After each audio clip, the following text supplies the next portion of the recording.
Welcome to the 700 Club. A $700 million weapons package, including high-tech, medium-range rockets. That's what the Biden administration is sending to Ukraine, and Russia is now reacting. Well, Russian nuclear forces are reportedly holding drills north of Moscow. Mark Martin has the details on the escalating conflict.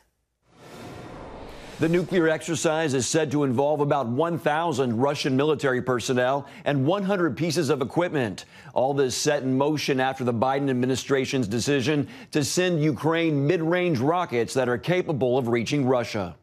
We moved quickly to send Ukraine significant amounts of weapons and ammunition so that they can repel Russia's aggression. The U.S. and NATO reaffirming a commitment to stand behind Ukraine. At the same time, we must prevent the conflict from escalating. The joint show of support follows the announcement to supply a small number of high-tech medium-range rockets. These are an increase over the 90, what we're called M177 howitzers or 20-mile guns that we've provided over the last 3 weeks. Those howitzers have made a big difference in the ability of the Ukrainians to stymie Russian advances in Donbass. President Zelensky has been pleading for the missiles that can travel about 50 miles because they're more precise in targeting Russian forces in his country.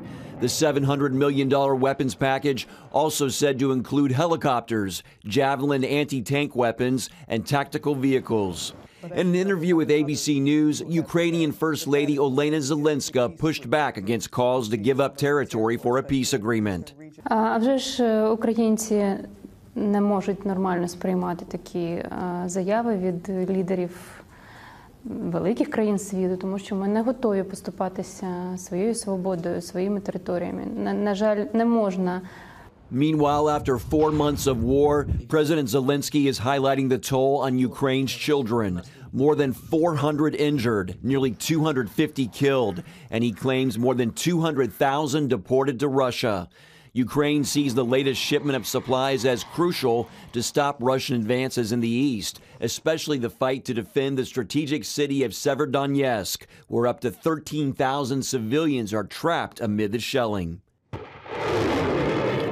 Russia's foreign minister, however, claims U.S.-supplied weapons could be used to strike Russia. Writing in a New York Times essay, Biden states, "We're not encouraging or enabling Ukraine to strike beyond its borders." U.S. officials say the Ukrainians have given assurances they will not fire the U.S. rockets into Russian territory. All eyes are now on Russia's response to President Biden's announcement of these weapon systems, many fearing the war could escalate further. Mark Martin, CBN News. Well, that's a fear that all of us should have, but it certainly has already escalated NATO. And NATO and the European Union has figured out how to get together. And there's nothing like a common enemy to do that. And what I never thought I'd see in my lifetime is Finland saying, we want to join NATO, Sweden saying, we want to join NATO. We need to have a common defense pact in order to stand up to Vladimir Putin. And I think that's the real story here. Who can trust Putin? It's not who can trust Russia, but who can trust Putin? As long as he's in power, we're going to see this escalate and escalate and escalate some more. Now, could it turn into World War III? That's a fear that we should all have, and we should all be praying that no, it doesn't turn into that Ukraine doesn't start attacking into Russian territory. I think if they do, then we will absolutely see an escalation. In other news, the U.S. State Department highlights a core American value, protecting religious freedom. John Jessup has that story from our CBN News Bureau in Washington. John? That's right, Gordon. The annual International Religious Freedom Report out this morning from Secretary of State Antony Blinken details the status of religious freedom around the world, as well as efforts by the United States to support religious liberty. Afghanistan, ahead of the release, was expected to be among the nations topping the list of abusers. Since the U.S. pullout and Taliban takeover, religious minorities have been targeted. Earlier this year, an independent commission recommended the State Department make Afghanistan a, quote, country of particular concern for engaging in ongoing and egregious violations of religious freedom. Well, history in the Middle East as Israel enters its first free trade agreement with an Arab nation. The signing earlier this week is a direct result of the Abraham Accords. As CBN Middle East Bureau Chief Chris Mitchell reports, Israel and the Gulf Arab states are already reaping the benefits. Described as comprehensive and groundbreaking, Israel and the United Arab Emirates signed the historic free trade zone deal in Dubai. I'm certain that this is not only about developing opportunities in the business community and initiatives in developing new technology in Israel, but also in the Emirates. It will be an inspiration to the countries that are watching about the things that are possible. UAE Industry and Advanced Technology Minister Dr. Sultan bin Ahmed Al Jaber sees the agreement creating a new paradigm for the region. Our agreement can prove to countries and governments around the world that cooperation and dialogue are the best way to transform challenges into opportunities. Negotiated over about 6 months, the two countries are expected to increase bilateral trade in goods and services. I don't think ever in history a free trade agreement was negotiated as quickly and as efficiently as this one was.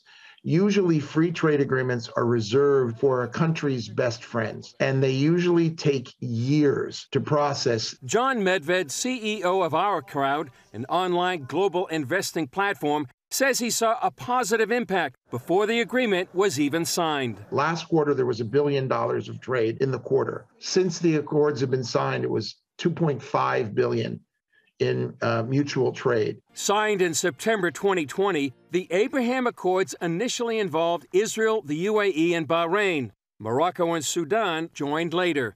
Dr. Sabah Al-Banali, executive chairman of Our Crowd Arabia, says the deal will take the two markets beyond imports and exports.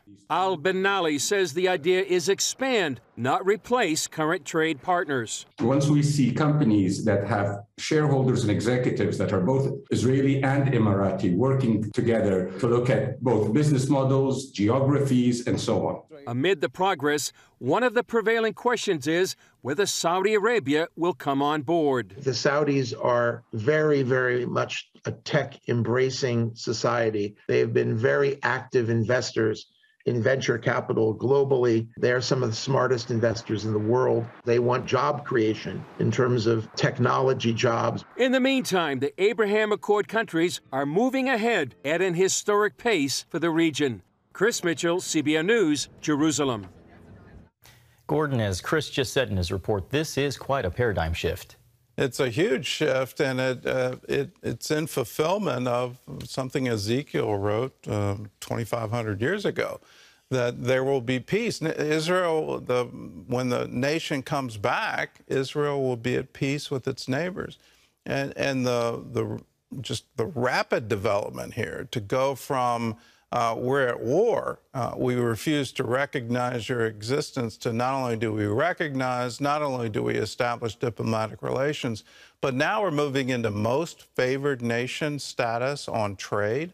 If you'd told me this was going to happen 2 years ago, I would have said impossible, but here it is. And it's wonderful to see, and hopefully it will spread prosperity throughout the region and spread peace. And instead of spending money on war, let's spend it on development. Let's spend it on creating jobs for people. Let's spend it on high tech. Let's get moving, and it's wonderful to see.